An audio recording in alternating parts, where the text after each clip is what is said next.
Prasad Fedders Noor మొహమ్మద్తో plan చేసి తీసుకెళ్ళి అక్కడి నుంచి తీసుకెళ్ళి ఆన్ ది వే దారిలోనే మామిడితోటలో రాడితో కొట్టి కొడలతో గుంజుకు పోసి చంపి ఆ డెడ్ బాడీని బొలారో వెహికల్ చేసుకొని మొగలిఘాట్లో జగమర్ల క్రాస్లో వెళ్ళి పడేసినామని చెప్పి కన్ఫ్యూజ్ చేశారు.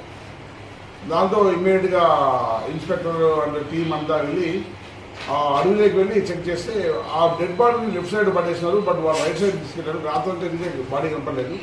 మార్నింగ్ వచ్చిన తర్వాత లెఫ్ట్ సైడ్ వేయలేకపోతే అక్కడ డెడ్ బాడీ కనపడడం జరిపింది. క్లూస్ టీమ్ కనుక్కొని తీసుకొని చెప్పింది. దానికి ఆధార్ సేకరించడం జరిగింది. వారు చెప్పిన ప్రకారం దాన్ని గొంతు కోసి ఆమె మృతదేహాన్ని గాయాలు తగ్గడం జరిగింది. వెంటనే దాన్ని మర్డర్ కేసు ఆర్డర్ చేసినాము. ఆ ముద్దాన్ని అరెస్ట్ చేయడం జరిగింది. వారితో పాటు ఇందులో పాల్గొన్న వ్యక్తుల యొక్క ఆచూకీ కూడా మాకు లభ్యమైంది. వాళ్ళ కోసం టీమ్స్ పోయినాయి. వాళ్ళిద్దరినీ కూడా తొందరలోనే అరెస్ట్ చేస్తాము. దీనికి ఒకే ఒక కారణం ఏమంటే ఆన్లైన్ యాప్స్ ద్వారా గేమింగ్ ఆడి డబ్బులు పోగొట్టుకొని ఆ డబ్బులు తీర్చలేక దగ్గర బంధువైన ఆమెను హత్యకు పాల్పడ్డారు.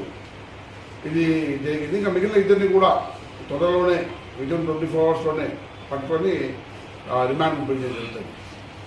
సార్ ఆమెను ఎక్కడ హత్య చేశారు సార్? చెప్పండి.